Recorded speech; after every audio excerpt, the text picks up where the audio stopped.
We're live. What's up, everyone? For those of you who are just getting in here, we accidentally started streaming while we were trying to set it up earlier, so hopefully everything's going good. Everybody, when you get here, go ahead and give me a comment. Let me know you're here.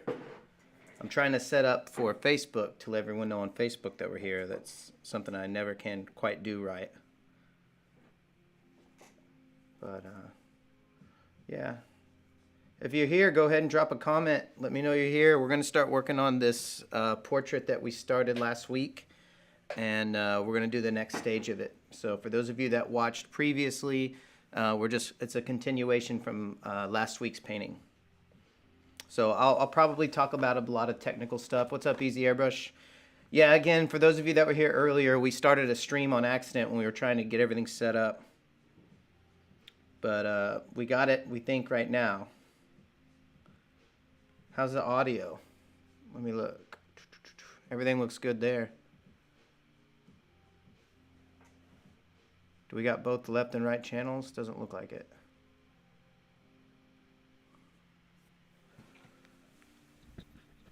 It's just audio. Do we have both left and right?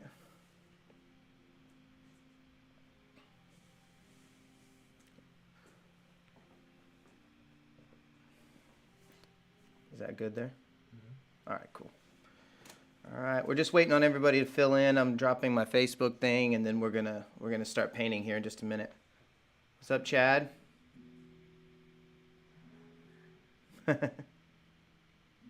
What's up? Hey, if you guys have any technical questions for me today, feel free to ask them. Sorry, I'm just messing with my YouTube right now, trying to get everything set up. Thanks, Philip. We just found out it looks good.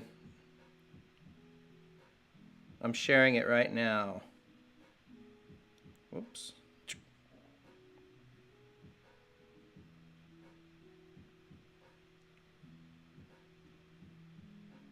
Copy link. Going to my Facebook.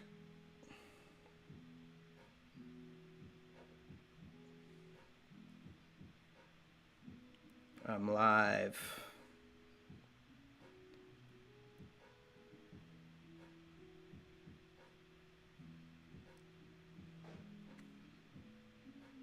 Paste. All right. Almost got the post up, guys. Boom. All right. So again, if anyone has any technical questions for me, feel free to ask them. I will say, if you hear any hissing in the background, I think there's a gasket blown on my regulator, so it's going to start hissing here in a bit. But I'm going to get it started. So I have a really nice silent air compressor, but it hisses now. And I think I put a air regulator on it that I got from Ace Hardware, and it is... I barely used it 2 or 3 times and it's trash.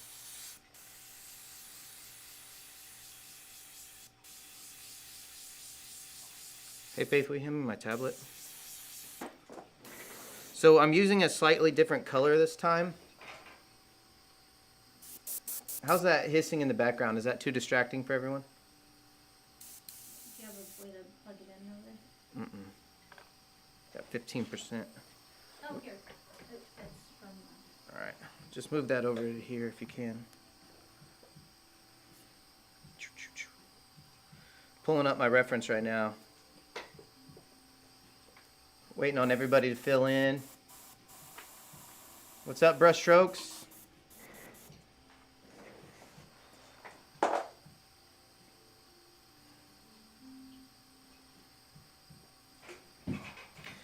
So I thought my tablet was on the charger all day, and I just found out it wasn't. So hopefully everything works out all right.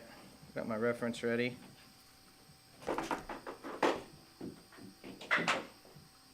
Sorry the lights went off. Faith's messing with the...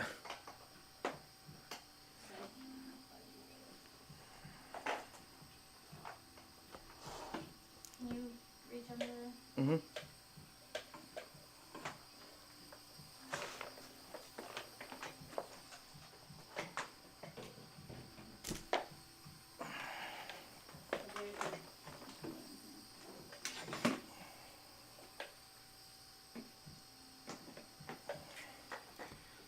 Almost in business.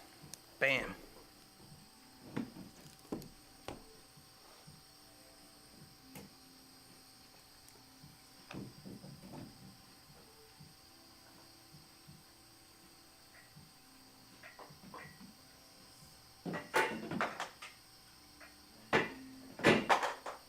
Sorry about that, guys. All right. Cool. Shit. All right.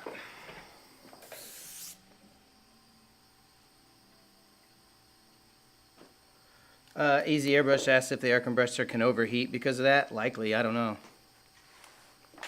It's leaking, but once I get the airbrush moving, it calms down. See, it turns off.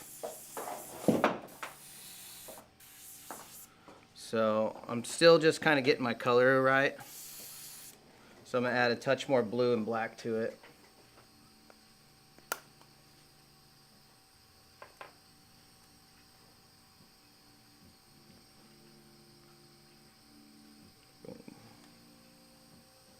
And a lot more black this time.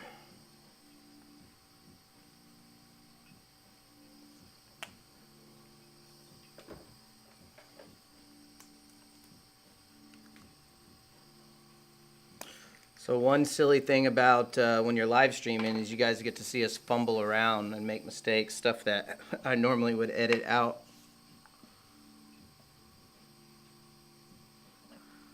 But it's all here now.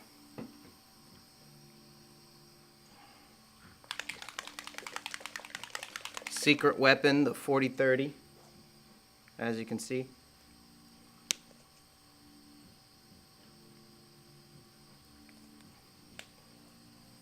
How's our light?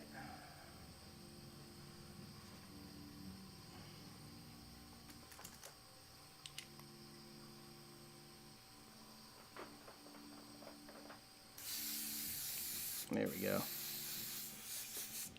All right. Starting the beard today.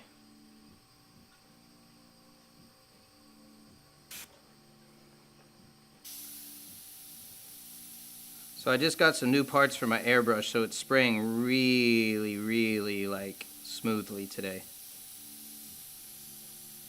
Almost more smooth than I'm used to. I guess I'm used to a broken airbrush, so it takes off.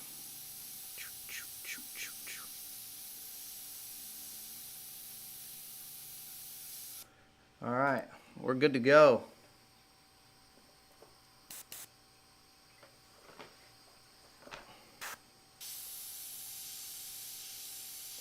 So right now I've got that same blue-black mixture that I made before on the last video. For those of you that are just watching for the first time, it's basically a mostly white, so it's gray. So it's mostly white with a few drops of blue and a few drops of black, and then a lot of reducer. I would say it's like 70% reducer, the 4011 reducer, and then I put a little 40-30 in there for like some balancing clear. That way it sprays a little smoother. And again, I apologize about my air compressor. It's noisy today.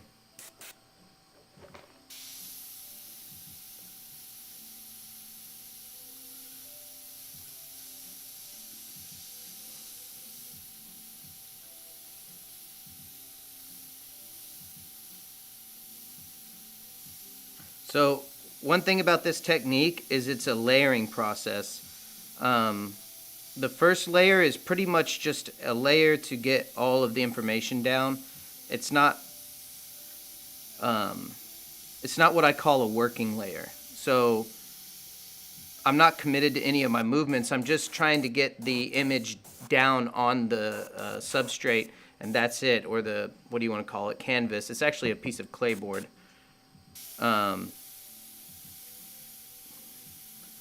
And then now with this layer that I'm doing, because it's slightly darker than the previous layer, I'm doing a lot more, I guess, work in the painting. And the original reference, it's very low quality. It's very grainy. You'll notice if you ever do memorial portraits, you don't always have the luxury of having a high resolution resolution image. And so you have to be able to fill in some of that information yourself. And that's where practice comes in. If you do a lot of study, if you study portraits a lot like I do, you're able to make up some of that information. But also, what I'm doing is I'm taking the opportunity to have a little bit of style in there. So for the lack of information, I'm adding some like style, making it more, painterly looking.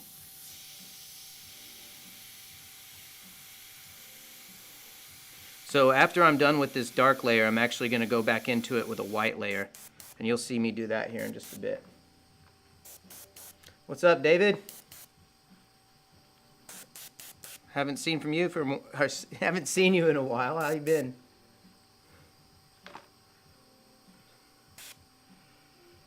All right. So the key to doing something like beard hair when you're painting is just remember it is a painting. A lot of people have a tendency to scribble all the little hairs in there, and that's not what's going on. What I do is I treat it like any other part of the painting where I'm painting just the dark areas and see not what my brain thinks should be there. So if you just simply paint the dark areas and you treat it like its own painting, then or not painting, what am I trying to say? The beard hairs themselves are their own little tiny images. So don't look at them like hairs, because then you'll end up scribbling all these little hairs in there, and it'll look unnatural. It'll look strange. Plus, we kind of want it to look stylized. So you'll see as I do it how the beard kind of, even though you're not painting every little shape, the implication of implying the shape is more than enough for the portrait.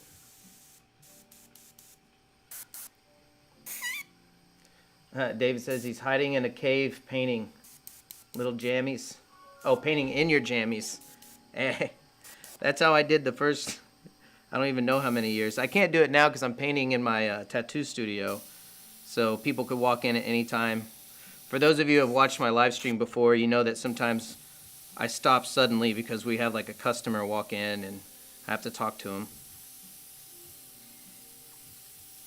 So if you guys see me have to stop suddenly in the painting, even though we're technically closed right now, well, we're not closed yet, but people still want to come in.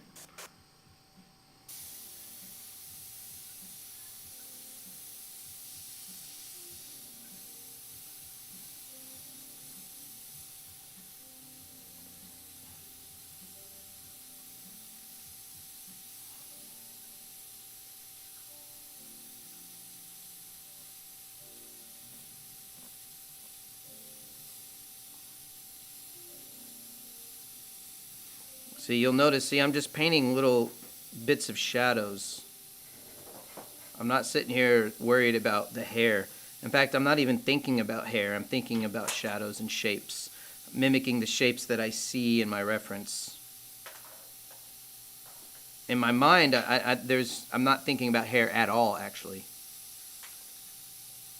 I'm not trying to figure out what the hairs are doing. I'm just trying to figure out what the shape is. And then as the painting goes on, then I'll start filling in all the rest of the information, like making some creative decisions as far as, enhancing some parts of it.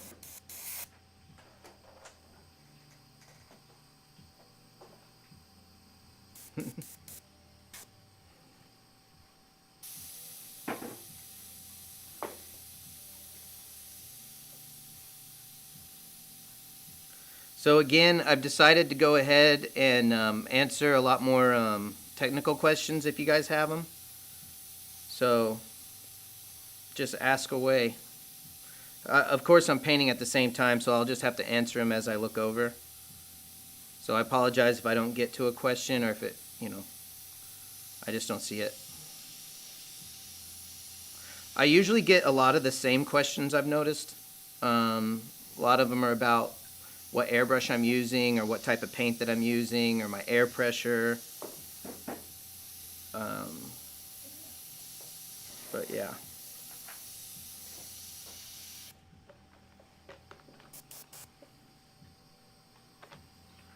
For those of you that are wondering, I actually did a full tutorial using this exact same technique on my Patreon page.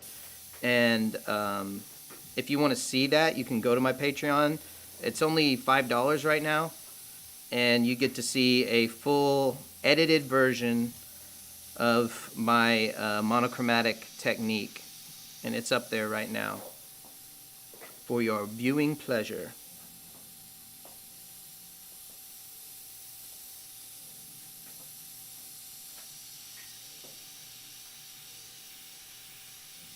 Hey Faith, would you mind grabbing that painting so I can show them real quick which one I'm talking about?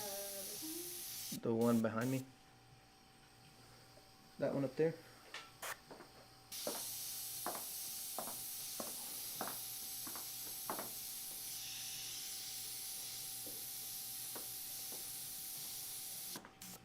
So this is the painting that I did for the Patreon page. Y'all can see it there. So this is the same technique I'm doing right now, but this is the one I painted for the portrait tutorial. So that's what it looks like.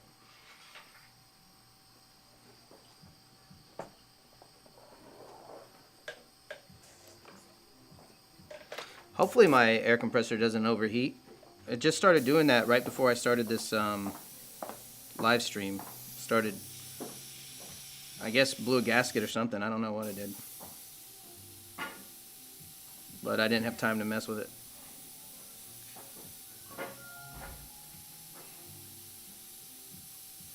Airbrush works. I guess that's all that matters.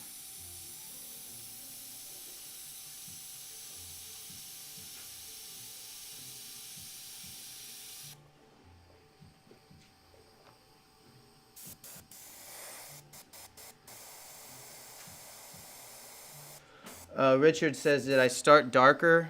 It's possible that I started darker in this one. I don't think yeah, I guess I could have started darker. What's more important is the layering process, whether you start lighter or darker. And that's going back and forth between white and dark. Again, you want to save your blacks for the very end, so you shouldn't be using any full strength black until the very, very end. Hopefully I'll get this beard kind of, roughed in pretty quickly. And then you guys can start seeing some of the white layers.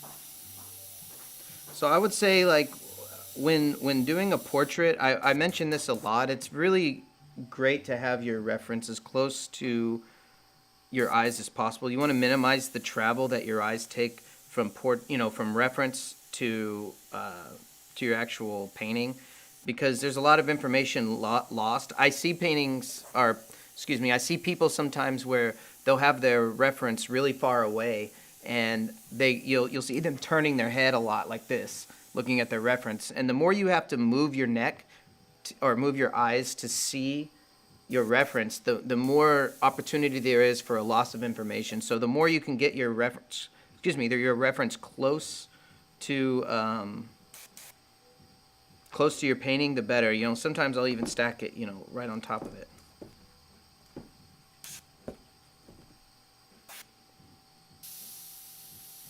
Now you'll notice, guys, that I don't use a lot of stencils or anything like that. That's a stylistic choice. I guess one that I developed over years. I personally prefer the look of the freehand technique more so than, a lot of stencils and things like that. And that's why you don't see me using a lot of them. Even though I know there's a lot of ways to cut corners and do things like that and make things happen easier, it's just easy is not really my goal. My goal is just to have the look that I'm after, so.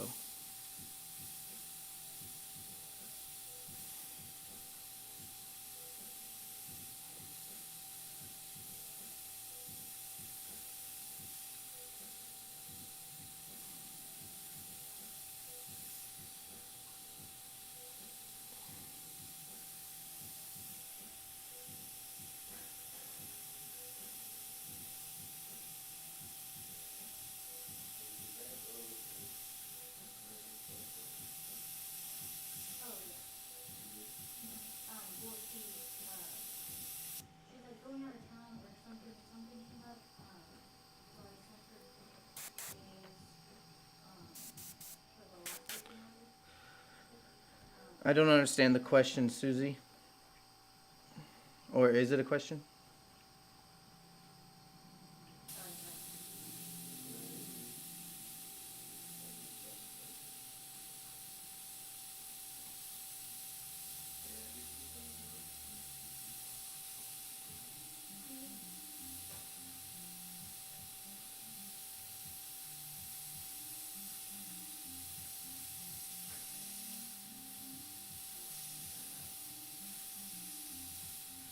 You'll notice I jump around a lot. I don't know if it's, I think I just do it for just like ADD reasons, you know. I like to just kind of jump around. And then eventually it all just kind of comes together. Some people I've seen, they like to work like a printer. You know, they stay in one little spot and they work that out and then they move on. I guess it's like, you know, preference. Personally, I think it's a lot better for the painting if you jump around a lot, because then you kind of bring everything into focus at the same time. That way you can make stylistic choices, you know, based off the whole painting and not just little sections. Yes, Drew Blair is a teacher. I guess I don't. Yeah.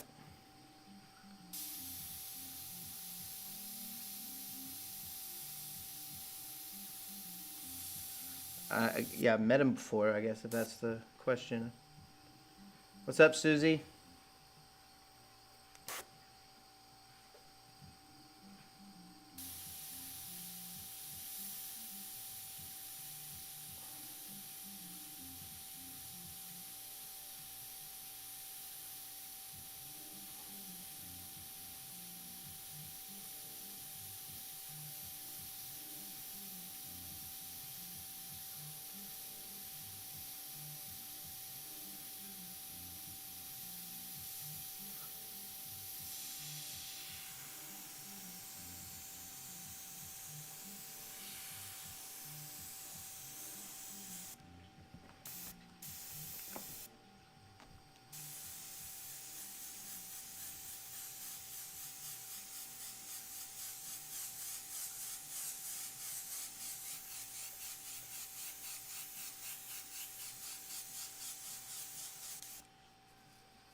Oh, well, thank you.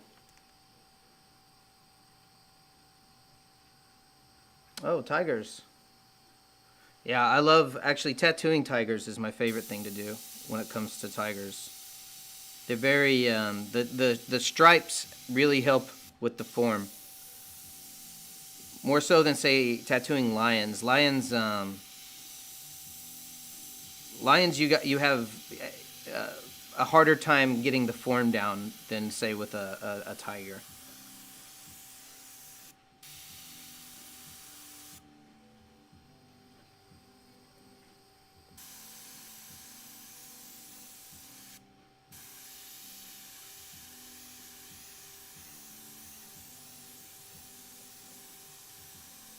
You'll notice I'm overpainting a lot. I'm letting my overspray fall on it. It's because I'm going to come back in with white and bring everything back up again. So I'm not really worried about overspray all that much.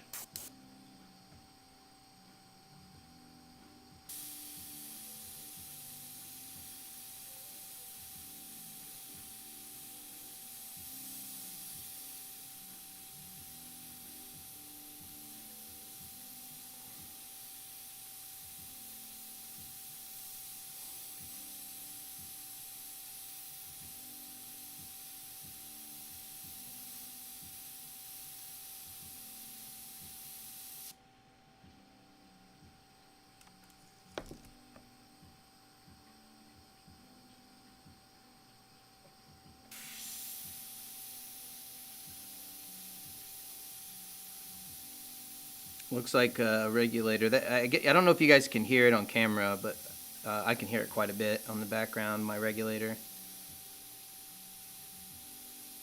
It's always hard when I do these live streams because I'm always like kind of distracted.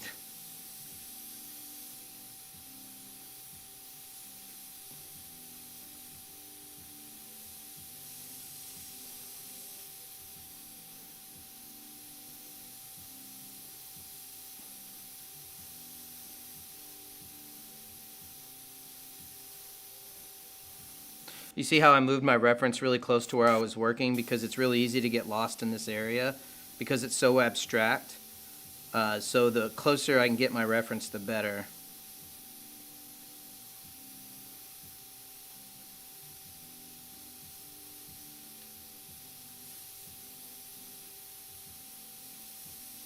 Again, I'm just mimicking what I see. I'm not... there's not a lot to it other than that. Just kind of, you know, taking what you see and moving it to here. And making adjustments along the way. A lot of people kind of get hung up on technique sometimes. And I always have to remind people, you know, like, pay attention to what's happening on the canvas. That's the most important thing. If what's happening on the canvas is what you intend for it to do, then you're doing it, you're on the right path. But if something strange is happening that you don't intend, you got to be willing to make those adjustments just without thought. Just, you know, pull the trigger a little more, reduce it a little more, maybe move faster, maybe, you know, just adjust your technique a little bit until the paint starts doing what you intend for it to do. That's really the biggest thing. That's why you have so many people with so many different techniques. And, you know, if you ask a million artists how to do something, they'll give you a million different, you know, ways. And really, it's a personal thing. You know, how do you pull the trigger? How do you reduce your paint? Is it happening the way that it should? And sometimes you're limited. Like if you have, you know, maybe you don't have as good a control over your hands as other people do. Well, then your style can reflect that, and it's a good thing. It can be thought of as a positive thing and not necessarily a negative thing.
Yes, Super Sicko.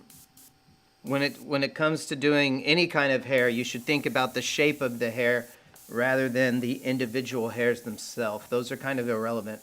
Now, if you are doing, I guess, like ultra photorealism, then maybe you do want to focus more on each individual hair, but you'd still do that in later layers. You know, you don't do that as you go. Now, I personally don't have a whole lot of interest in the hyper realism. I like the stylized look. I like for my paintings to look like paintings. So I think that it looks pretty rad when you just focus on the shapes of the hair rather than, or, you know, the clumps of hair rather than each individual strand. Sometimes I'll do more individual strands. I guess it just depends on how I'm feeling at the time.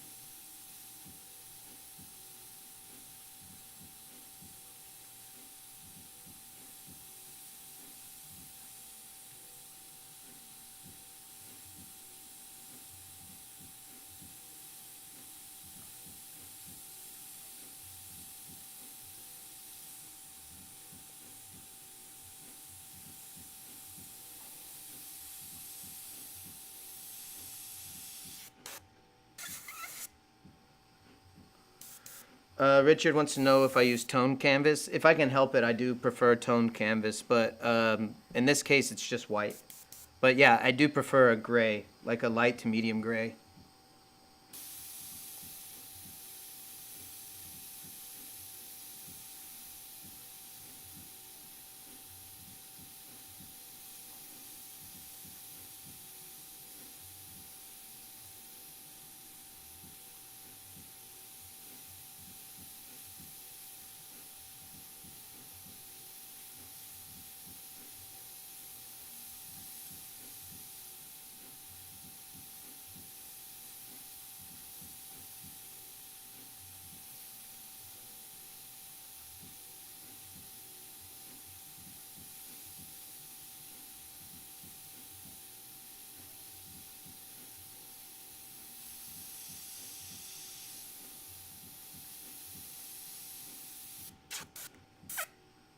So is anybody watching anything on Netflix right now?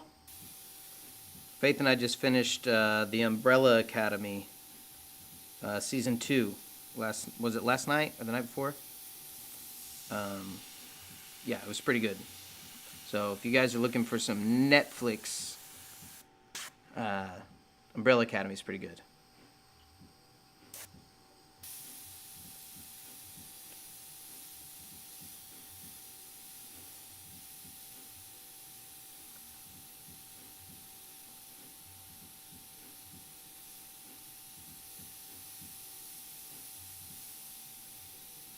Do you guys have any Netflix suggestions? We need something else to watch.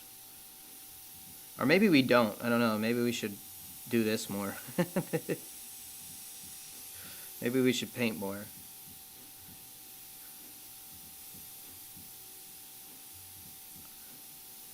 It's actually been a pretty slow week here at the shop. I haven't done too many tattoos this week.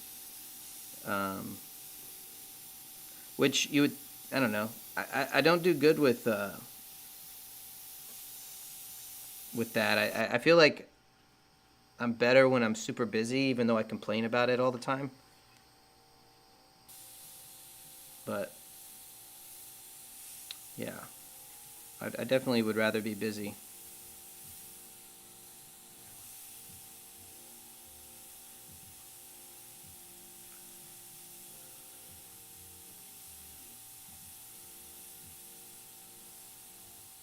But yeah, this week was pretty chill.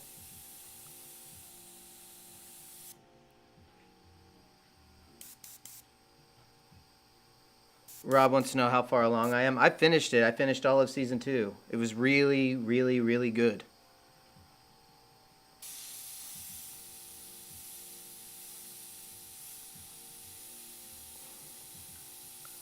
Definitely had some unpredictable parts. I don't know. It was really good. I had to go and like dive into YouTube videos about it after I was done. It's a really good show.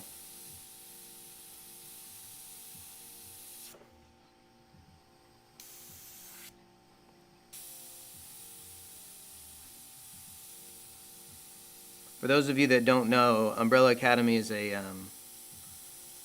a show that was created by the lead singer from Faith? What was the name of that band he was in? What? The lead singer for that made Oh, My Chemical Romance. My Chemical Romance. Yeah, I guess he's a cartoonist or was it comic book artist? Very good one actually, and he made this comic book called The Umbrella Academy, and then Netflix made a show out of it, and it's really, really good. It's about these like superhero kids, kind of like X-Men sort of, but more realistic. I guess it's not even. I wouldn't even say it's that realistic. It's just, they deal with a lot of personal issues. So they're not just like superheroes with no problems. They have like personality issues and things like that. Real world problems. So it's pretty good.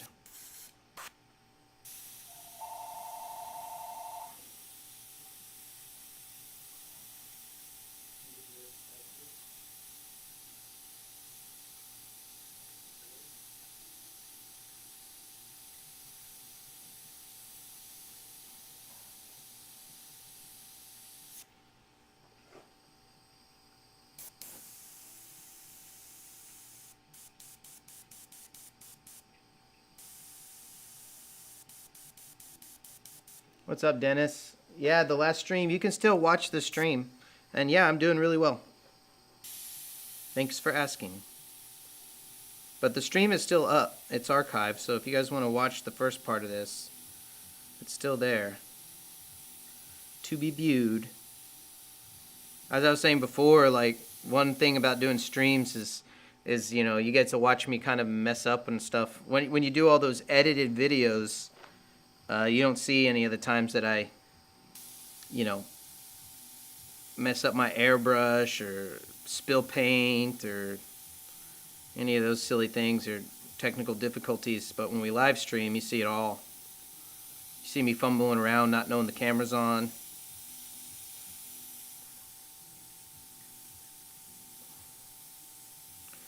And the thing that happens most frequently here is people walking into the shop unexpectedly. And then I freak out and I'm like, oh, stop stream. I gotta go be a shop owner.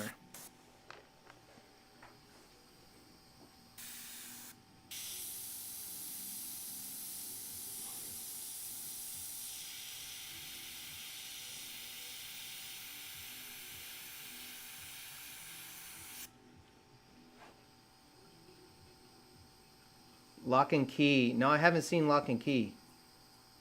I'll try that one out for sure. Is Lock and Key, is that something to do with a haunted house or something like that? Is that what that is? I feel like I started to watch it and I don't remember what made me stop watching it. So I might have to give that one another go.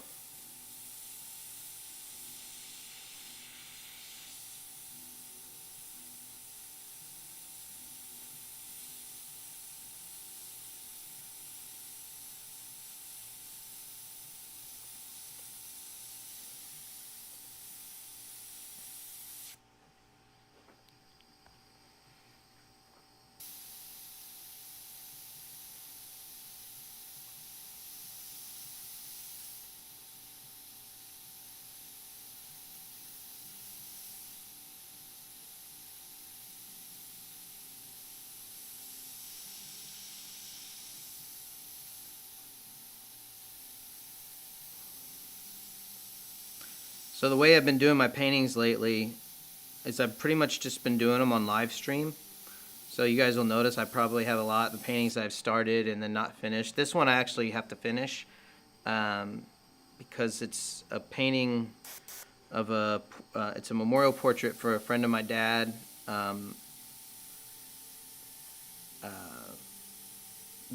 dad asked me to do it, and so I didn't have time. He asked me during the quarantine if I would do it, and I was trying to finish up that mermaid piece that I was working on, and I just couldn't get the mermaid finished in time, so I decided to go ahead and put that aside and start working on this one.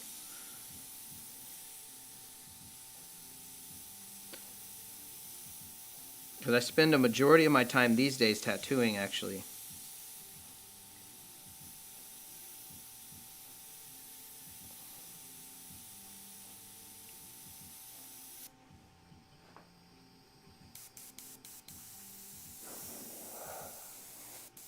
The October faction. I'll look up that one as well. Hey, what's up? Is that Andre Design or Andre Sign? What's up, man? I get real nervous when I read everybody's names because even if your name was Ryan, I'd probably mess it up. So I get real nervous reading them.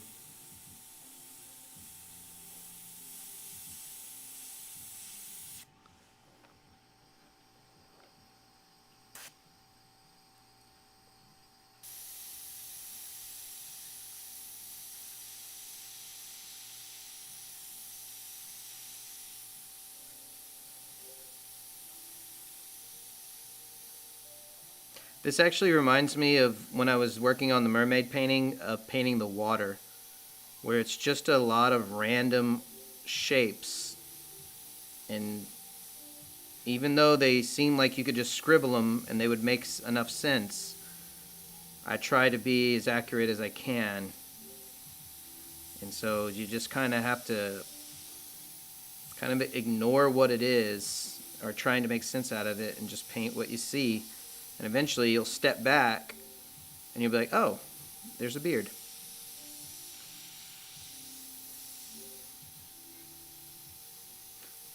Again, I actually started this painting on the last stream. I talk a lot about how I did my graphite transfer. If you watch my video on how to do monochromatic stuff, the one thing I did differently that was pretty significant is when I did my graphite transfer, what I usually do is I rub graphite on on the back of a printed paper, and I use that to transfer, using graphite, I use that to transfer the image down onto my canvas. Well, I always end up with this like graphite that's smeared all over the place, and it's hard to clean up. And one thing I did differently is when I actually put graphite on the back of my printed image, I used a paper towel and I rubbed the graphite in, taking off all that dusty residue, and it made a humongous difference on the cleanliness of my transfer.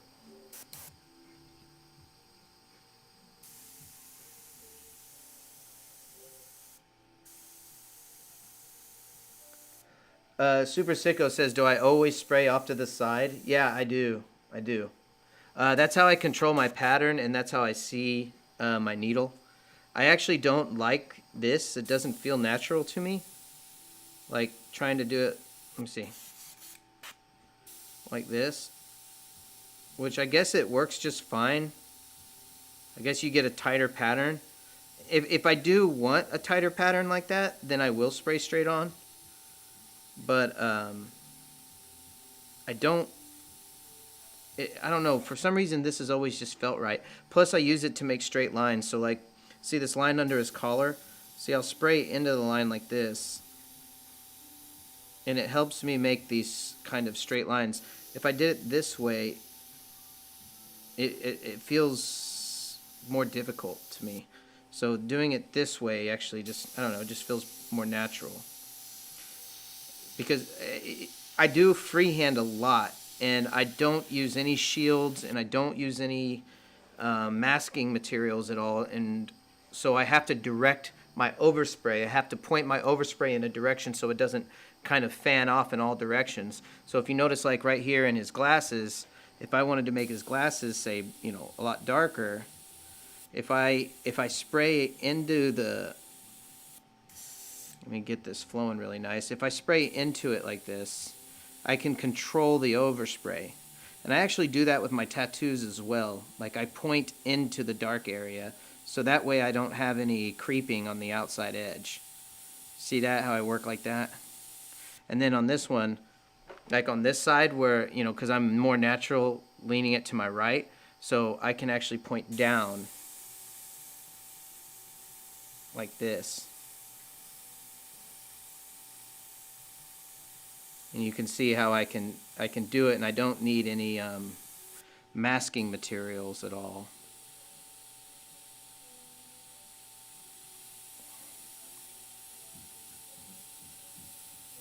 See how that works? And later when I do some of my highlighted stuff, you'll see how I'll cut it in even more. I can make razor sharp lines without any tape edges at all.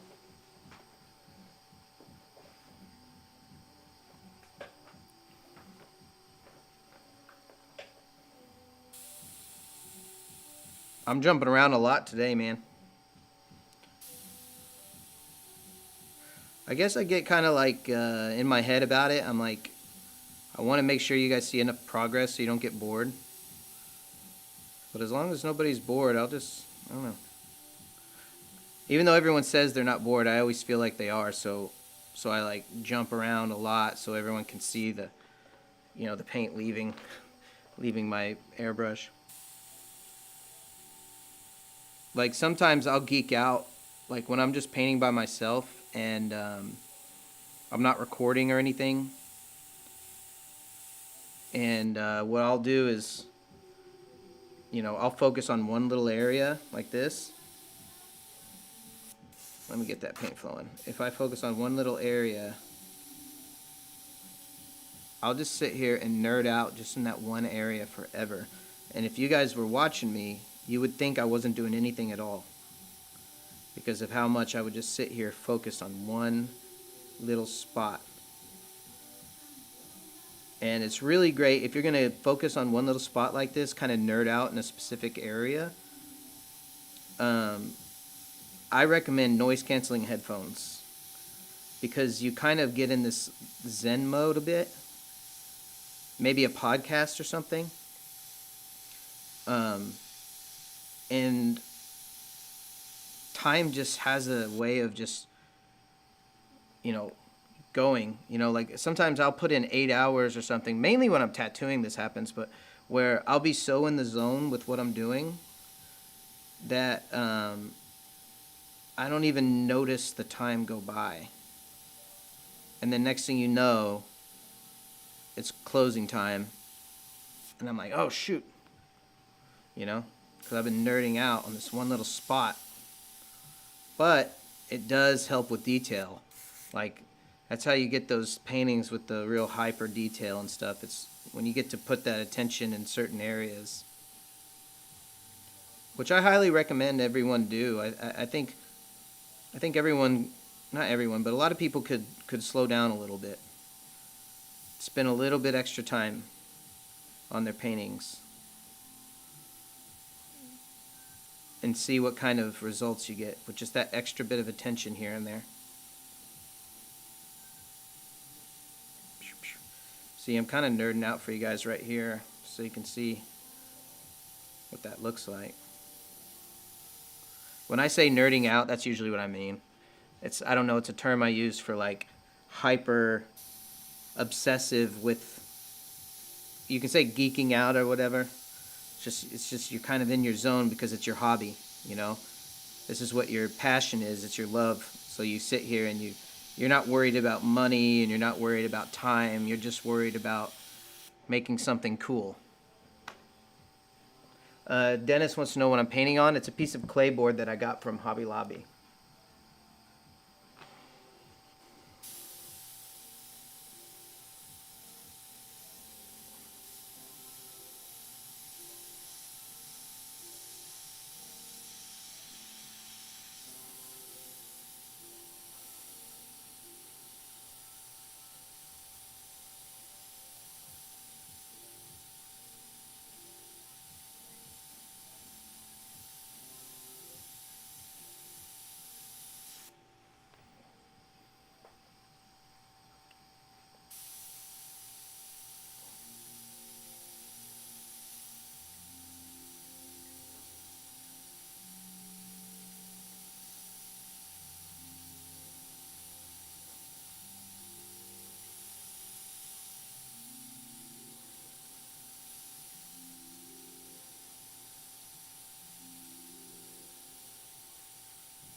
Super Sicko says you don't want to learn with stencils. Hey man, learn everything.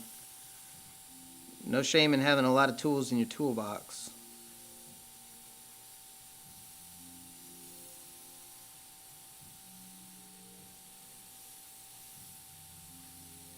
I will say though, if you can do it without them, if you're really savvy without stencils and things like that, then I feel like you're better off.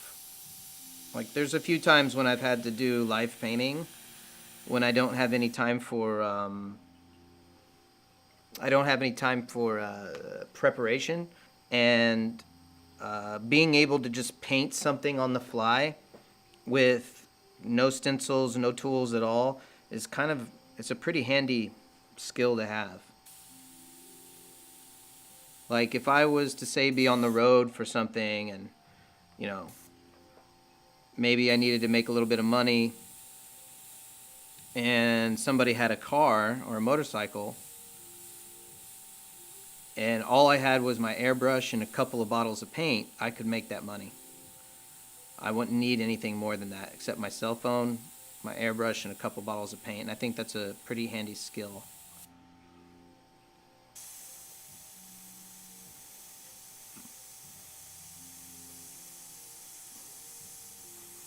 Getting a little bit of skating going on. That's all right though. I think it's a little thin. There we go. Maybe it's because my pressure is so high because if I turn my pressure lower, then that air compressor will start hissing, or that regulator. So I've got my hair pressure just a little higher than I like it to be.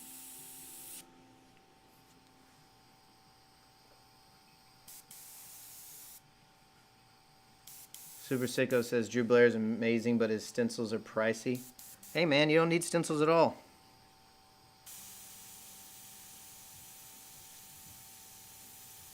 You know, when I started, and this is nothing against anyone that uses stencils at all, let me preface that by saying that, but when I started painting, and then I started kind of developing my own technique, in the beginning I wanted to make a stencil set to sell so I could have a product with my name on it.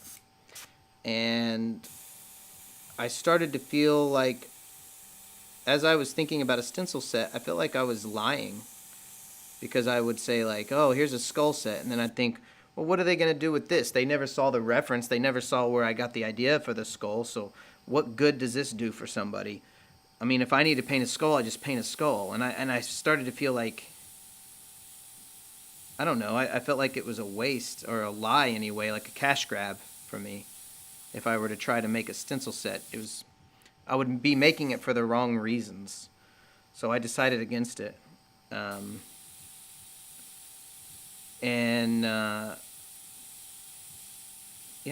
I just don't use them. Yeah. Granted, there are a few stencils that I think are really rad. Like Gerald Mendez has a stencil, the texture effect stencil. Again, I don't personally use it because I don't have a need for it, but I have seen it used, and it does some pretty rad textures.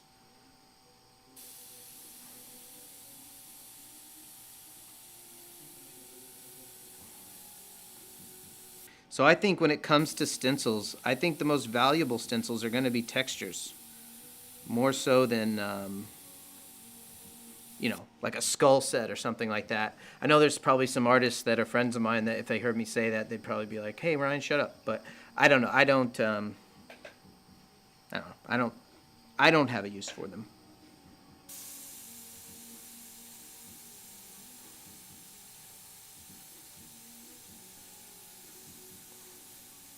So if you are watching this and you have a stencil set, I apologize if I'm not talking trash, I promise.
I think I'm going to need to buy a new air compressor soon. And it's not because of the quality of my air compressor. I've treated this thing like garbage since I got it. Maybe I can just get it rebuilt. Faith, I got this right before Faith and I started traveling the country a lot. And I would leave it in the back of my truck, or I'd leave it somewhere that was unsecured, and it would go flying all over the place. But I still use it because it's silent. It's a silent air compressor from the company Silent Air, and I love it because it's the quietest air compressor I've ever used. It's my favorite air compressor, and it's definitely more expensive than other air compressors, but I think it's absolutely worth the price because nobody likes that noise, especially if you're in sometimes you just want to hear your music and you want to sit in your studio and just have nothing to distract you but the sounds of your own music, and that's when the air compressor's like really rocking.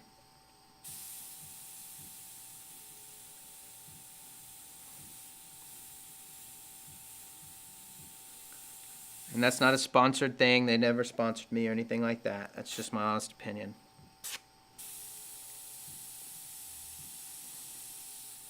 In fact, I currently don't really have any sponsors. I do, you could call it a sponsorship with Createx, but really that's just, I really like their products, and I really like the guys over at Createx a lot. And, you know, we're good friends, and we're good friends.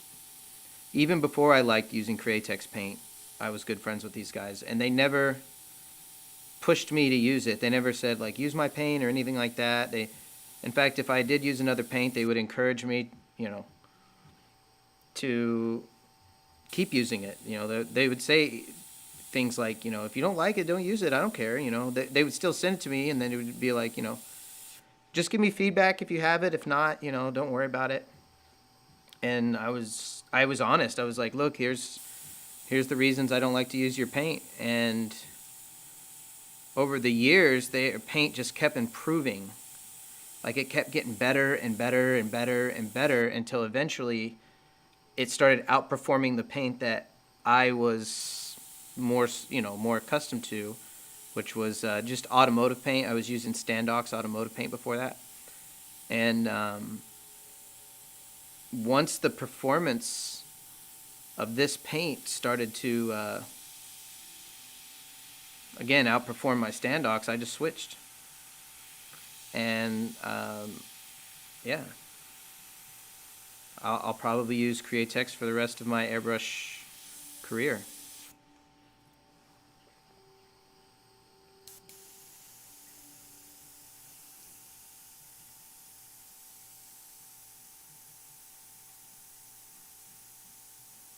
So AWOL says that he built his own silent air compressor. How did that work out for you? Is it good? I'm not a what do you call it? A handyman of any kind. Like, I can do certain things if I have to, but I'd rather buy it. I don't like taking things apart and building them. Like, usually if I have to build an air compressor or something, I'm not in a good mood about it. I'll still do it, but it's not like I've never been the kind of guy, even though I grew up that way. Like, my dad is very much that way. The kind of guy that's like, oh hell, I can just build that. You know, that kind of attitude. I've never had that. I've always been like, oh hell, why don't we let people who build that? Like, and so I don't know.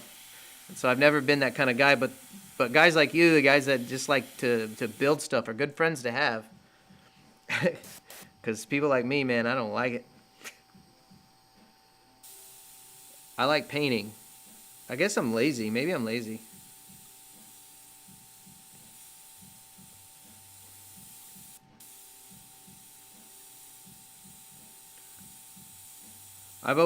So the rationale I use is like, my favorite thing to do is tattoo and paint. So if I can tattoo something, and the time that I spent tattooing, pay somebody who's really good at it to do whatever it was that I would DIY, then I would rather do spend the time tattooing, I guess. That's my rationale, I guess.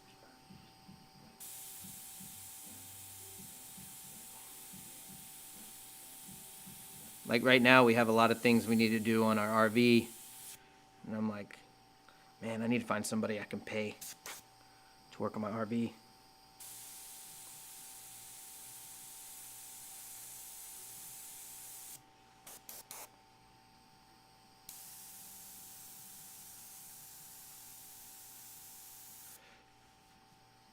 Yeah, the California Air Tools are definitely a good compressor as well.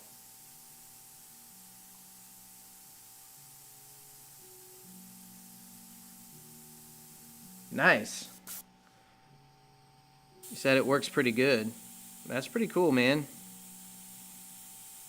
Especially for $100, you saved a lot of freaking money, because this one right here, I got it for $450, I think, but it was a rebuilt model. They have like or not California Air Tools, but Silent Air has broken pieces that they can't sell as new, and so you get a big discount if you are like me and you have friends that are connected, and so that's how I bought mine. Mine was actually a broken model that I got a big discount, but I think that it's closer to like maybe $700 to $1,000. I'm not for certain how much my air compressor is brand new, but it's not cheap, that's for sure. But honestly, even if I had to pay full price, I would. Granted, if I was more of a tinkerer, building one for $100, honestly, I could probably rebuild mine.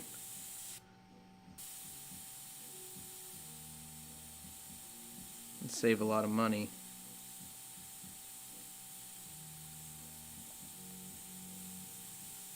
Instead of trying to buy a new one. Right now, the only problem it's having, though, is, it has an oil issue. And it's obviously the regulator, which is not the regulator that came on it. It's one that I bought at the hardware store because I broke the one that was on it when it was flapping around on the back of my truck.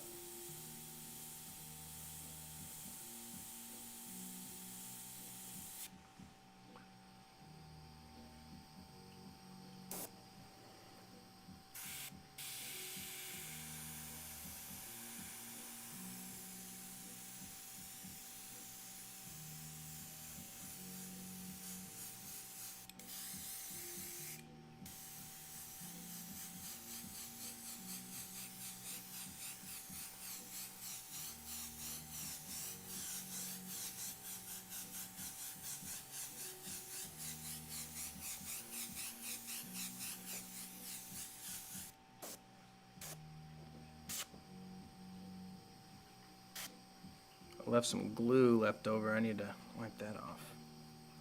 I'll get that later.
So I'll go ahead and just keep working. If you guys have any questions, I'm more than happy to answer them. But if not, then I'm just going to keep chipping away.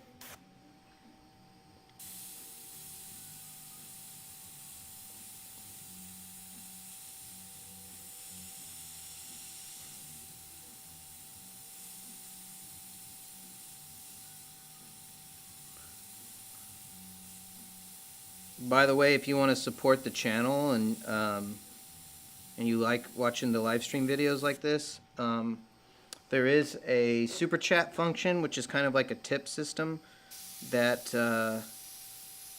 YouTube has. So you'll notice in the comments area, there's like a little super chat thing,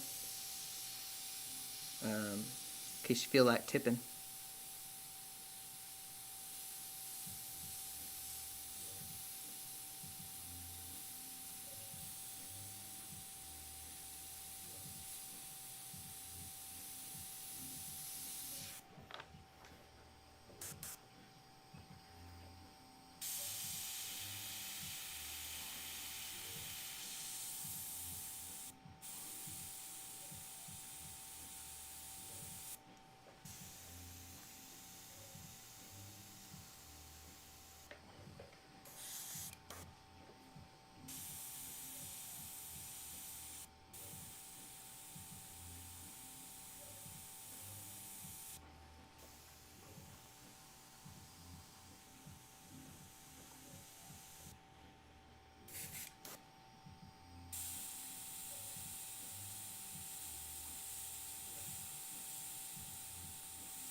I always try to mimic the textures. Like, I don't just simply paint something like, I just don't look at a shadow and then just, shadow, like simple, like smooth forms. Like, if I see a texture there, I try to mimic it if I can.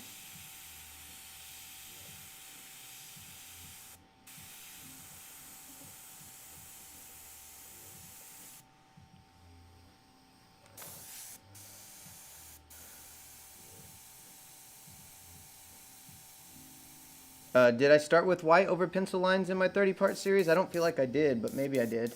I feel like I started very similar to what I'm doing right now.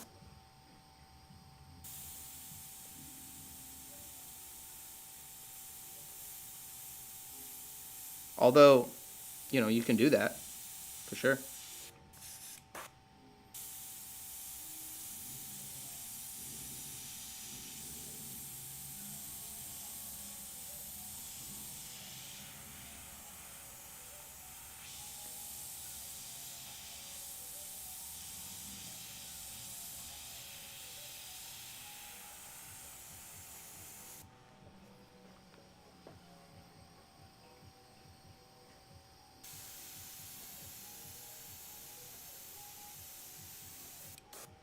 You're going to notice when I actually start getting into the white, you're going to be like, no, you're messing it up. But that's just the process.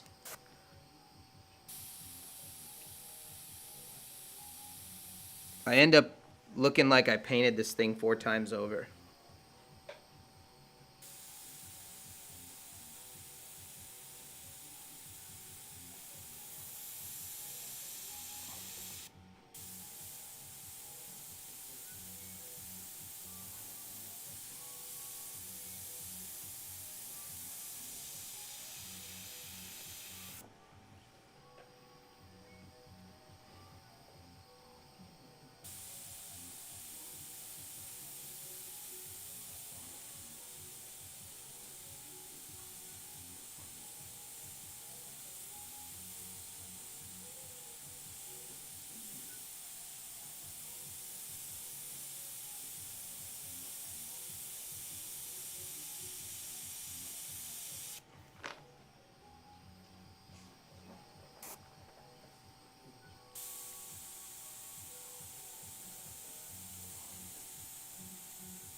No, you don't really need a micron to do fine detail, but it's definitely a welcome tool.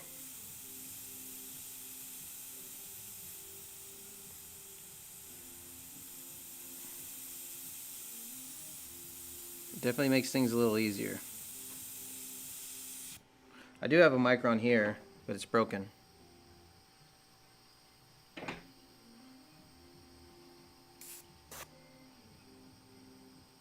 Again, as always.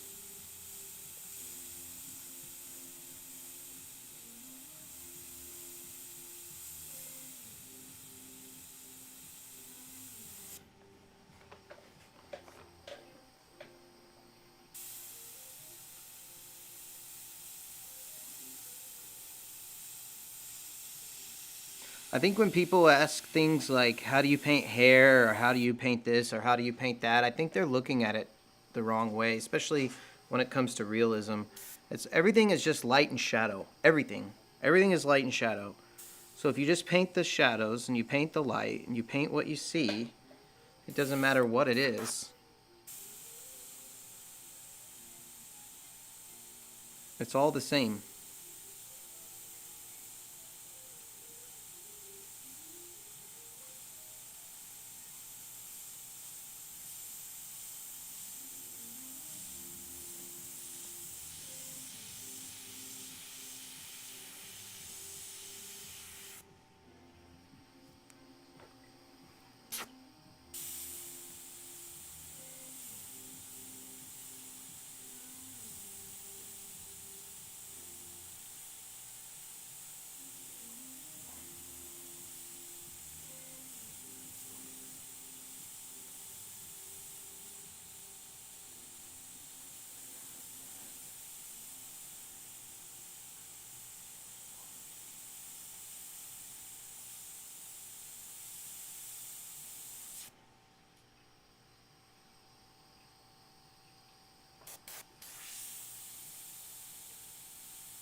I feel like I don't have my needle seated right.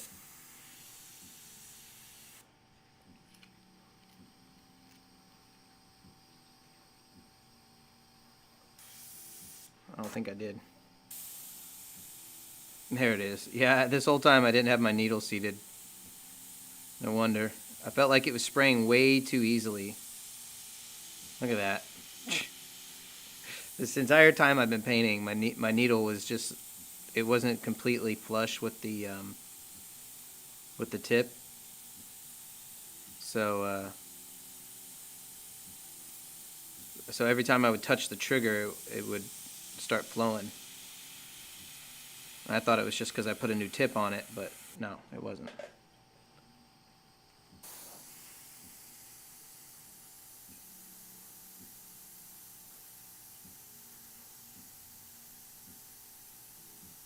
Well, that's good. Super Sicko says that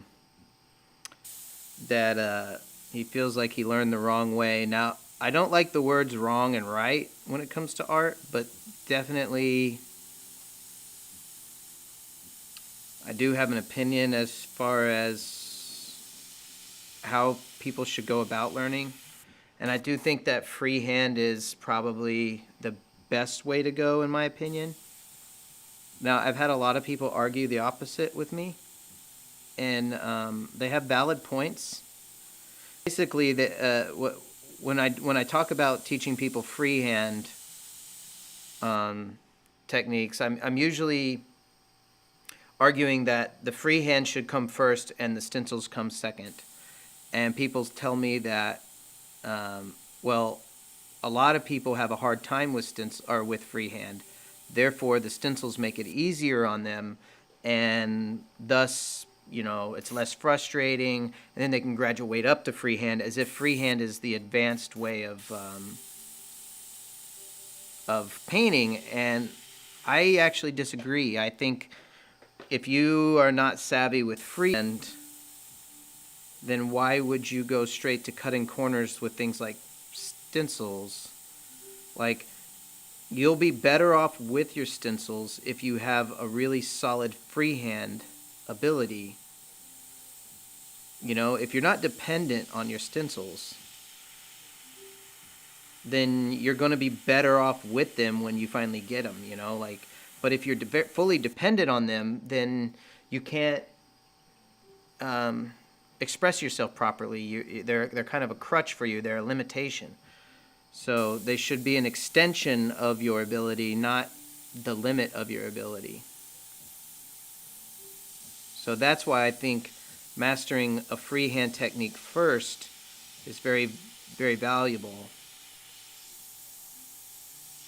Although you could always, you know, learn freehand later. I mean, it doesn't really matter what, you know, if you learn it first or second or whatever, as long as you learn it.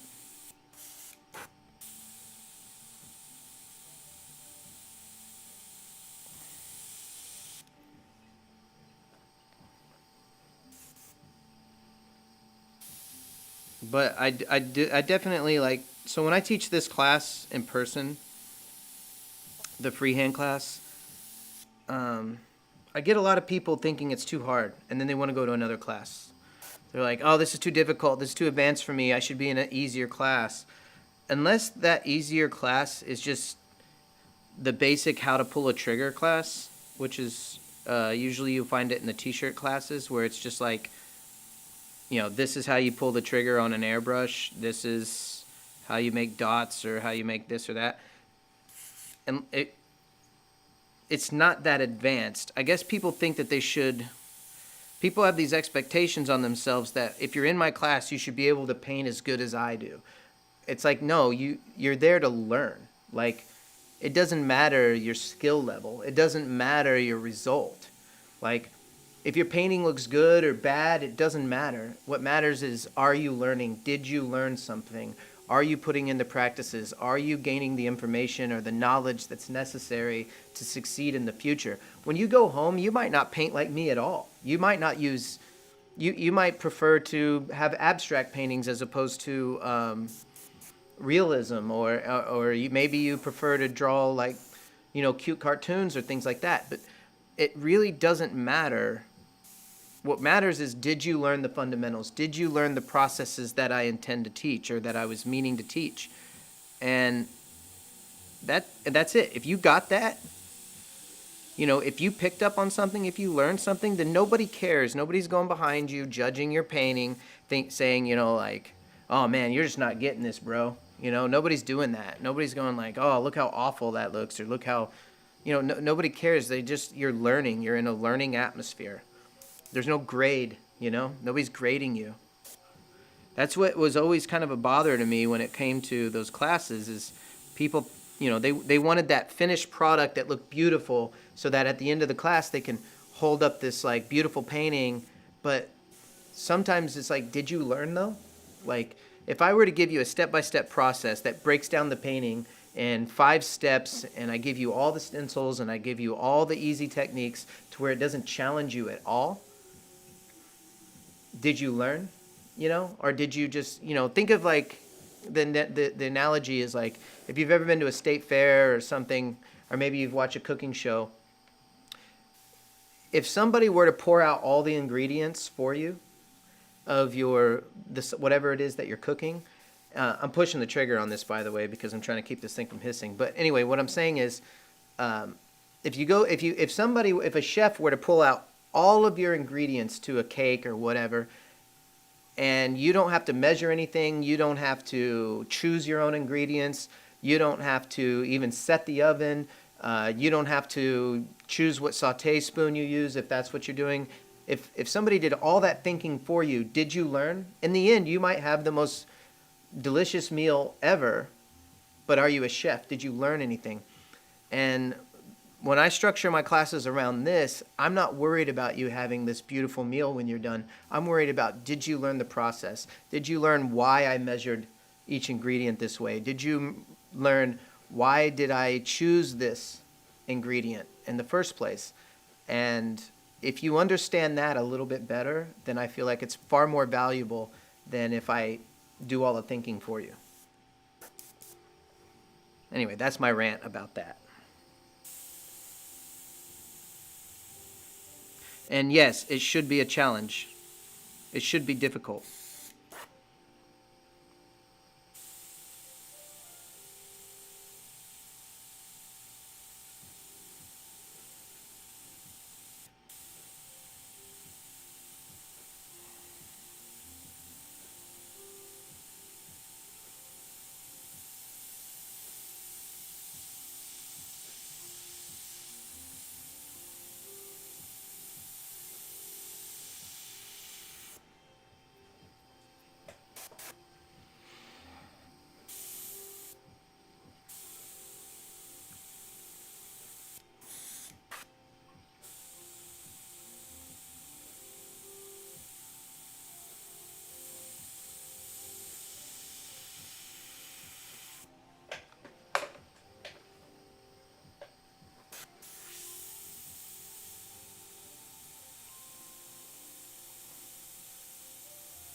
Sicko says he's here to learn. Well, here it is, man.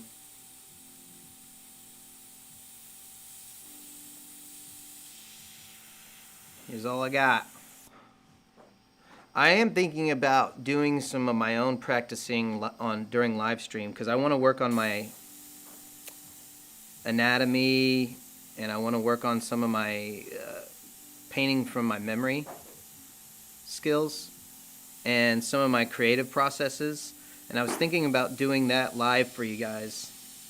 I might not talk so much through those, but I will take you through the process. I want to do some studies, some like again, like anatomy studies and certain things like that, and kind of let you guys kind of go through the process of me learning with me. And that's probably going to be next after I finish a few of these paintings.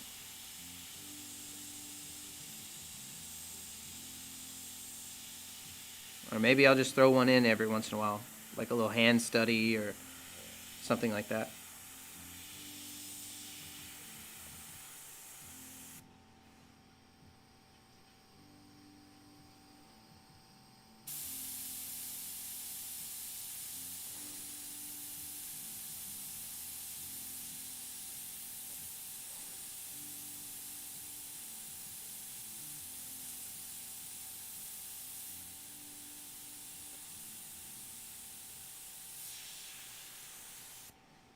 Okay, I need to wipe off some of this glue. It's going to look kind of choppy when I do it.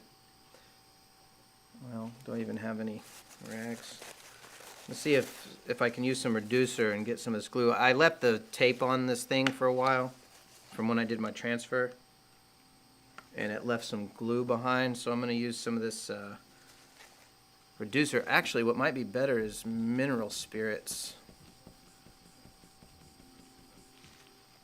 Yeah.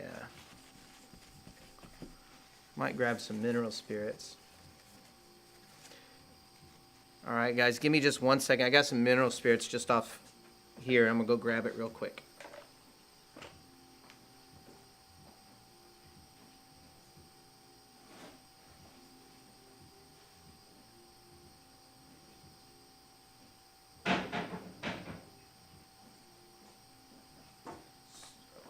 Let me move my painting out of the way as well so I don't mess that up. Alright, So the reason I use mineral spirits instead of using something like my reducer to clean up the glue is mineral spirits is an oil-based solvent, so it really won't touch, well, it shouldn't touch my water-based stuff. So we'll see how this works.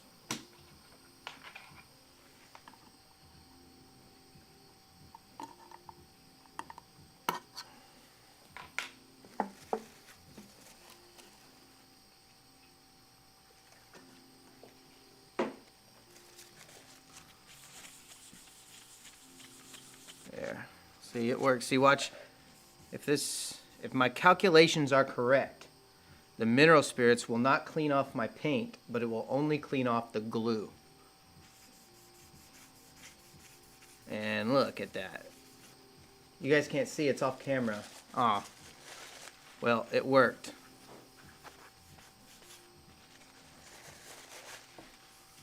So if you have any contaminants on your painting and you're working in water-based, use mineral spirits.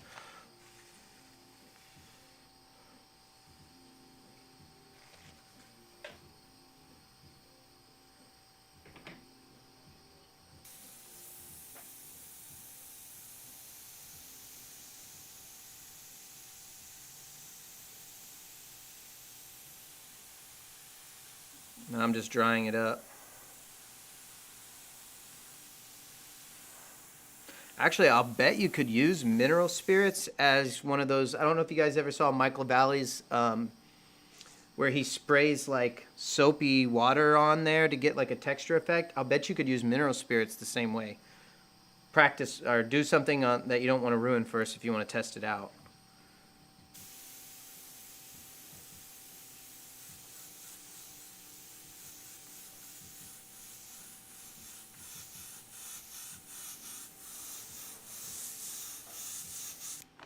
I'm going to move my reference out of the way so I can darken up this background. When I'm having my classes, this background stuff, that's when the room gets real foggy.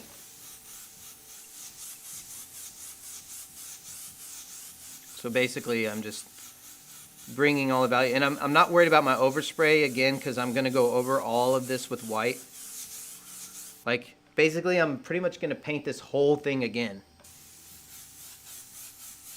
It seems counterproductive, but I like the effects that I get when I do that. I like my results.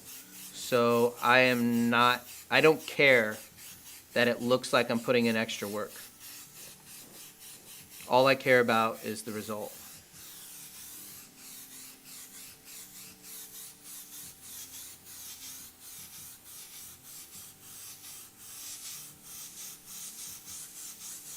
See, I'll let a lot of that overspray just fall right on his face because, again, I'm going back in with white.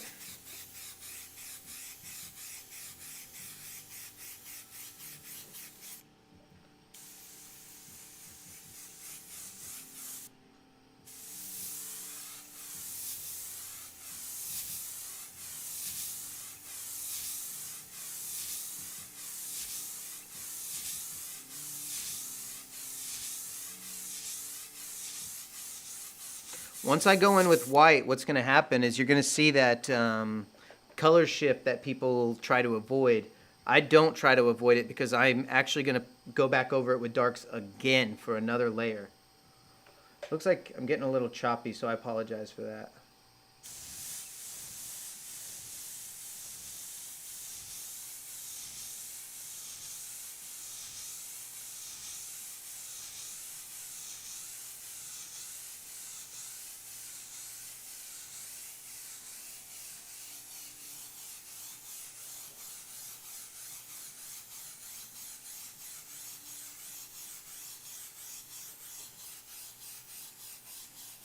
And actually, I don't use a pure white on my next layer. What I end up doing is I use a form of gray, so I'll take this color that I have in my cup right now, and once it's just about run out, which it almost is right now, I'll add white to that, and then that's how I make my white. It's just a dirty white.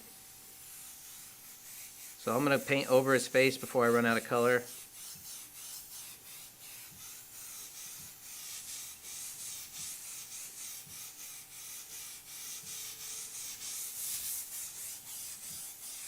I'm painting over top of everything now.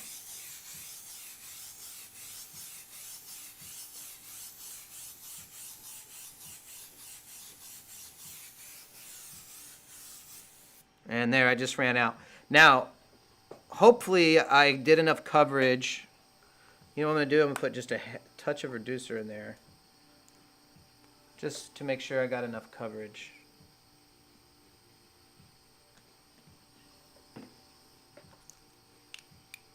It'll thin my paint out, but it's good because it'll...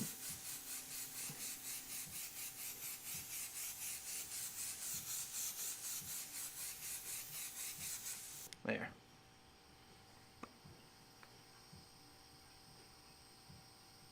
So instead of erasing, I use white. That's correct. That is very correct. How will I address the background? As I work on it, I paint the background just as I'm painting the foreground. So what I'm going to do as of, like, even right now, what I'm going to do is I'm going to make a new mixture of what I just made. So I started with white, and I'm actually going to, because I didn't have enough paint in the cup to do the background to my satisfaction. So what I'm going to do is I'm going to add a little bit of reducer to it to start off with. And then I have my white here.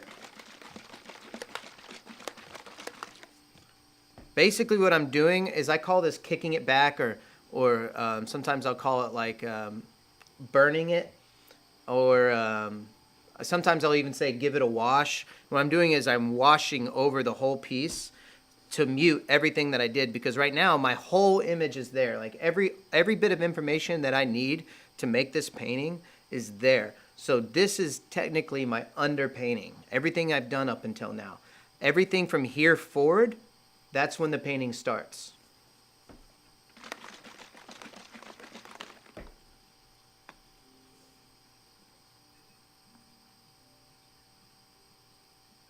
So I got a little bit of white in there. I'm going to add a drop or two of blue. We'll do 1, 2 drops of blue, and I'll do probably 4 drops of black.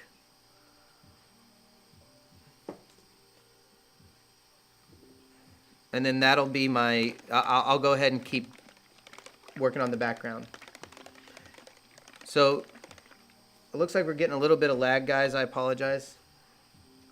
So we'll do 4 drops of black. 1, 2, 3, 4.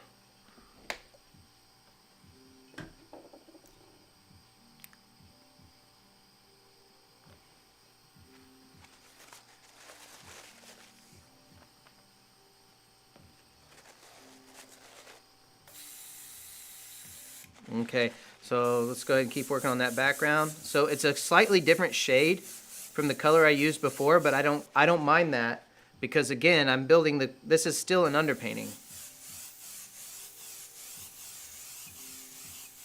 In fact, let me add a little bit of reducer to that. Well, no, that's fine. This is fine just the way it is.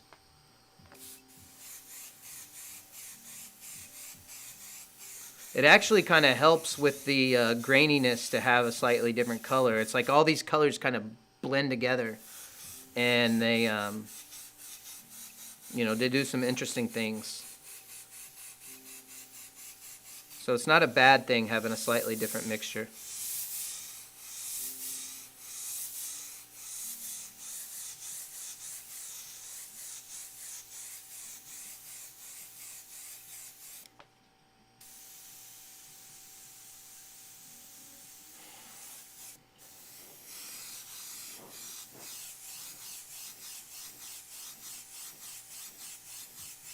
And the background, by the way, if you were asking how am I going to dress the background, this is a portrait, so it's just going to be a blurry, subdued background. It's really meant to be framed.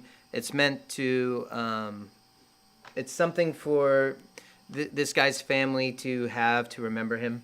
So I'm not going to get too crazy with it.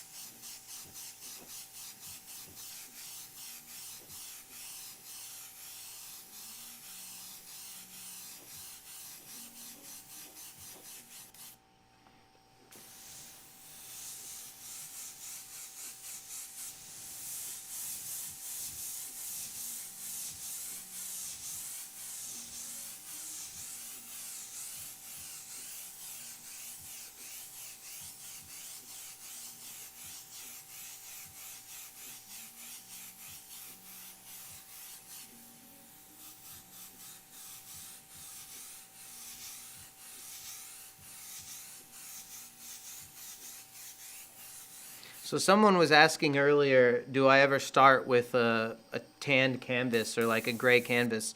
And the answer is yes, I often do. But this also works too. I'm basically kind of creating my own gray canvas, but I'm also painting it at the same time.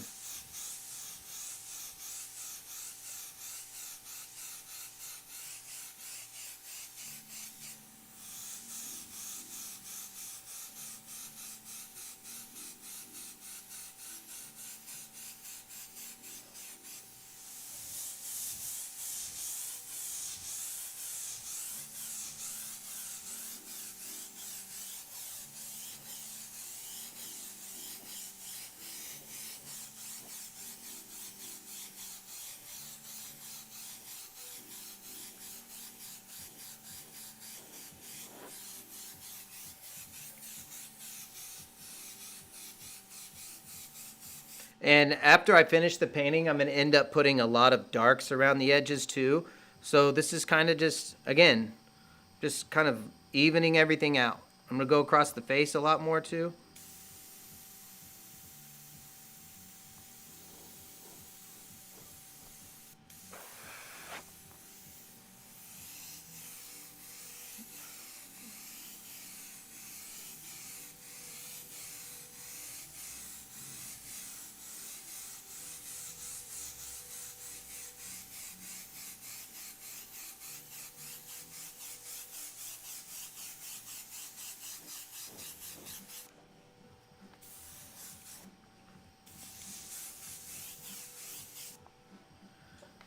Let's see, I'll show you guys. I'll kind of pick up the painting so you can see what I did a lot better.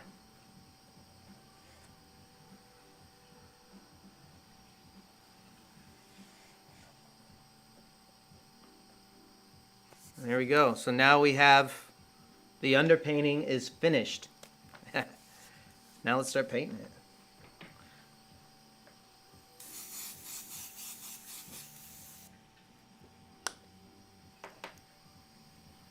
So again, I'm going to make my dirty white first. So we're going to do some 4011 reducer.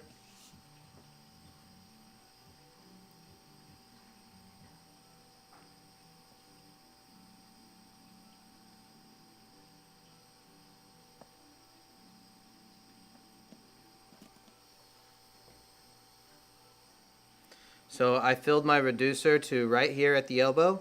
As usual, if you guys follow me, you know what I do there. And now I'm going to add white. Again, I have a dirty cup. It's still dirty from what I put in there before.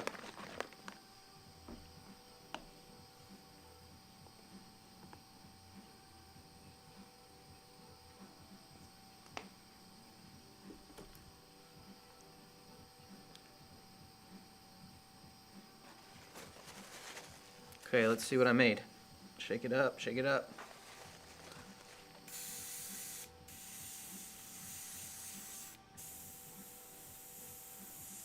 We'll add a little more white, and then I'm going to add some 4030 to it.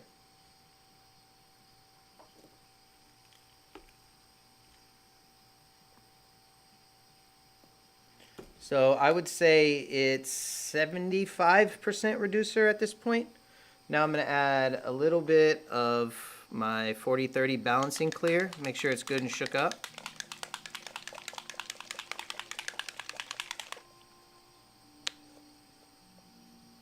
So add maybe about that much. That way my white is very transparent. That's the goal. I want a very, very transparent white because I want to build up. So before, when I was painting, I was working in my shadows and building up my shadows.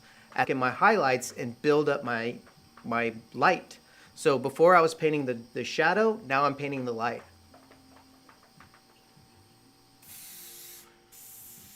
Okay, I'm going to do a little test run here. Let me pull up my reference. Looks like I was getting a little oil in my line. Probably due to that that regulator. Alright, let's see. I've got 70%, so I can... Let me pull up my reference here. Second.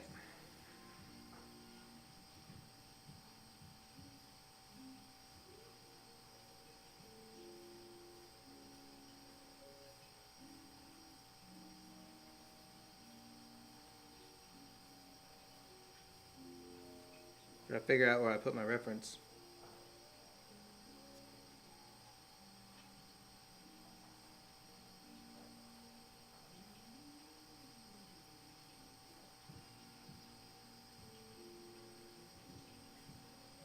Maybe it was in my Procreate app gallery.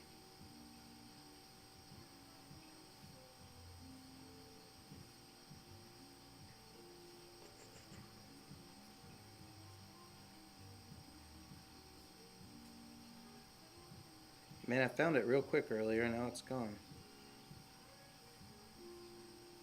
Oh. Okay.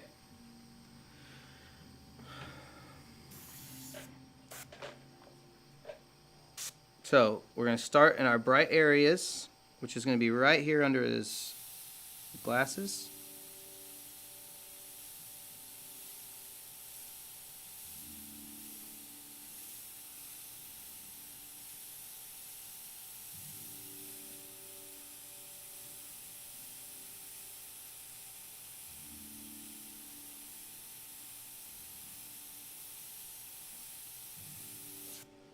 And I'm just going to start kind of blending out from there.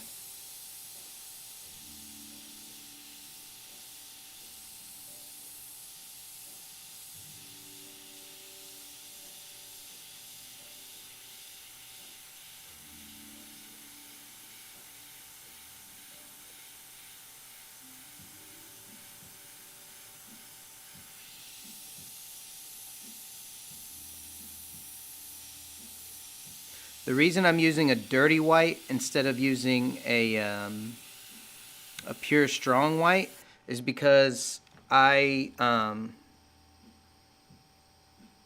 that opportunity to do the highlights later, and I want a full strength white at that point. So if I use a full strength white now, I kind of limit that opportunity.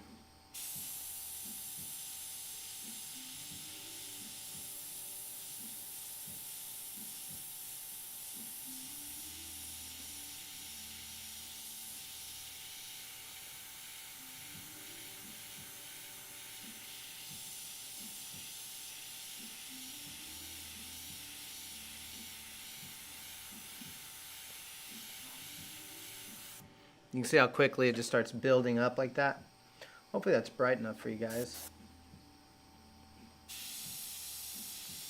I'm gonna turn the lights up in the room and see if that helps.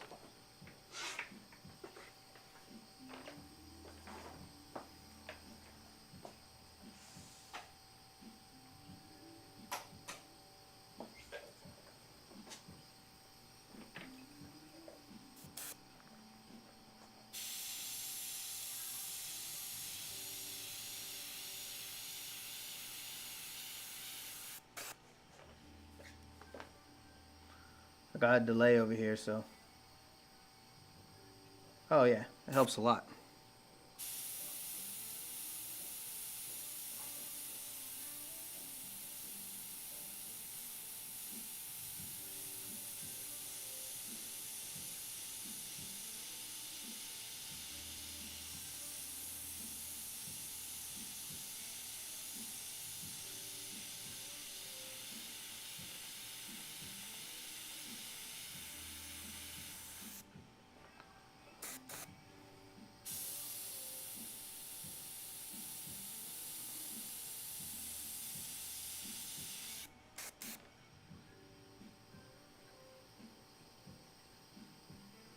This is my original reference.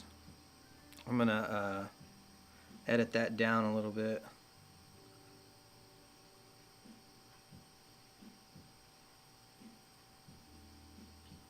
Just so I can see the shape a little better.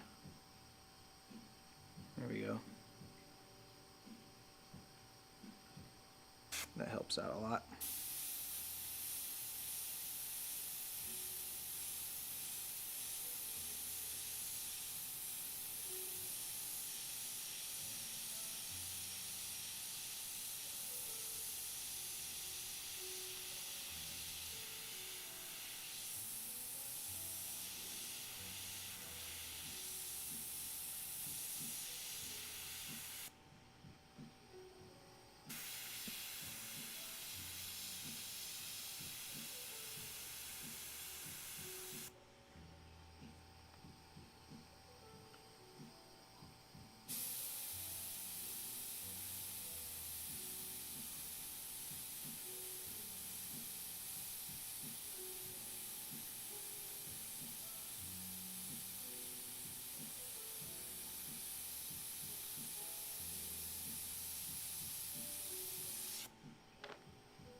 Yeah.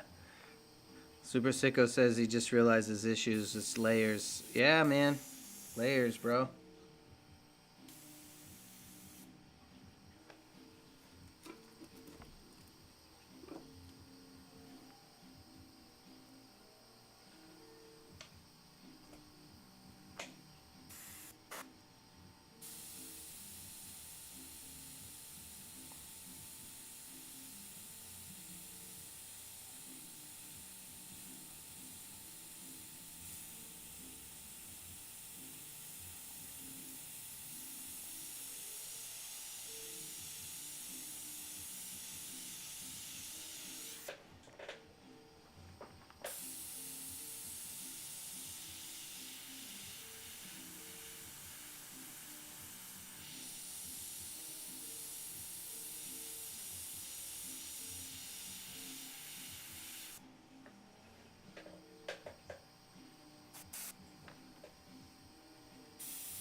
Super Sicko says you're going dark too soon. Yeah, that's often a lot of people's problem.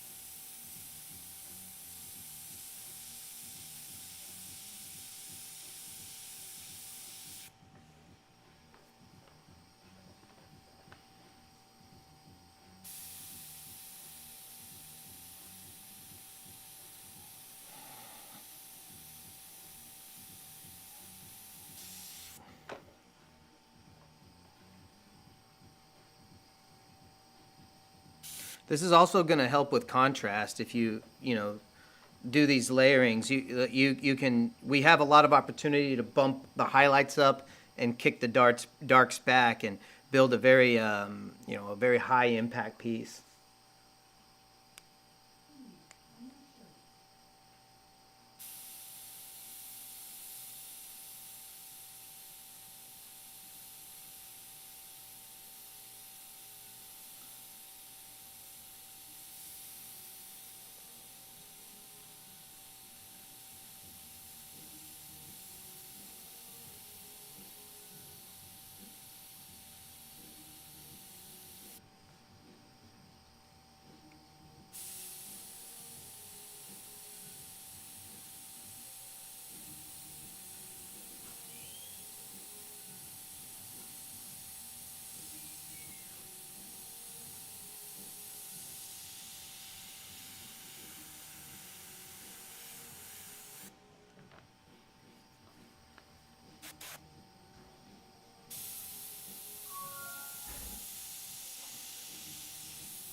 Super Sicko, with the super chat. Thank you. I appreciate that very much.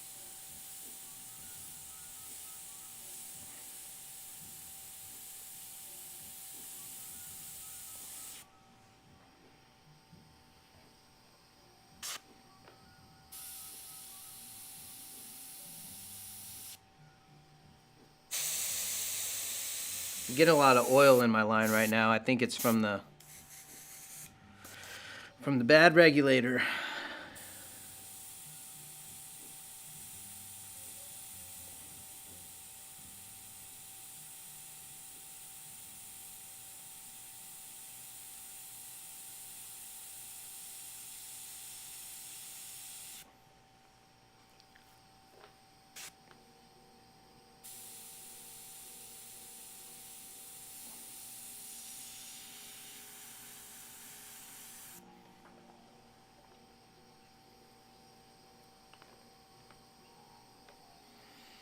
I'm wondering if I should put a soft background, like add some of these trees and stuff back there.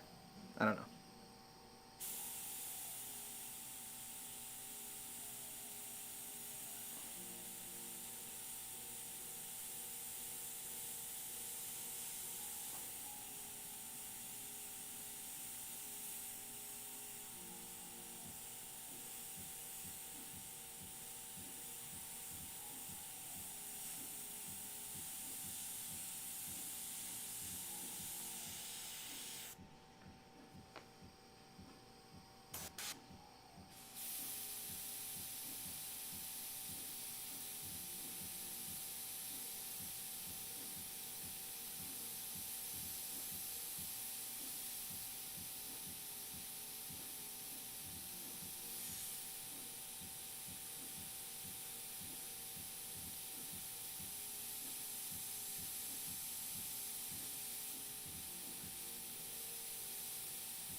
Super Sicko says, what's one of the issues that I see students have in class?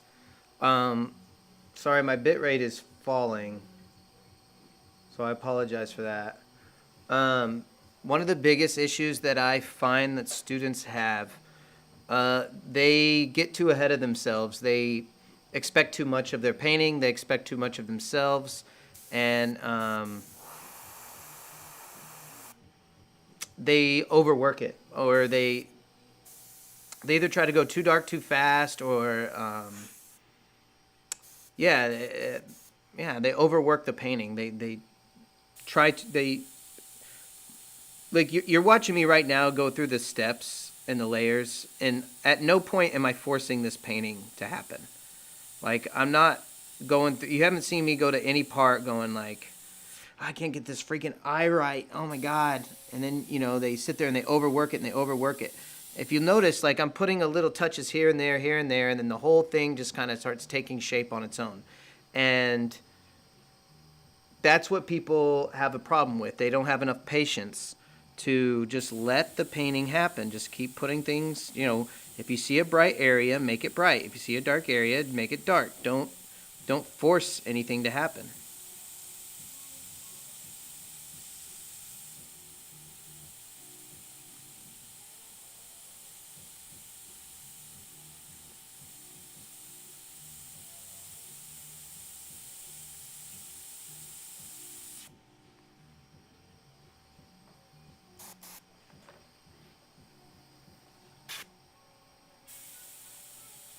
If you ever do take one of my classes in the future, anyone watching this, watch all these videos. That way you know what to expect when it comes time for the class. You understand the pacing. You understand the thought process. And that way you don't come into it with these great expectations, these I don't know. When you paint something, if you force the painting, you kind of lack, there's a personality that you miss out on. I don't know I don't know if that makes sense at all, but I mean, there's all these little textures that come out in the layering process. There's all these little happy accidents that you really want to allow to happen. And so it's just a slow process that you're just building and building and building and building, and eventually you kind of land on what finished is.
The figure eight style technique that I use that for certain textures, like old skin textures and certain minor skin textures. I'm not using it a lot right now.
I'll tell you what, guys, on the next stream, well, the next stream after we finish this portrait, before we get back into the mermaid painting, I'm going to do another paint party one. So Faith and I will get together and we'll have another, like, more lighthearted, kind of fun paint party night. So look forward to that. That one will be, you know, just kind of a hangout. I'll probably just, you know, paint something that's fun and just kind of hang out and have a good time.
left it up so you guys can see what I'm doing right there. It's kind of where we are.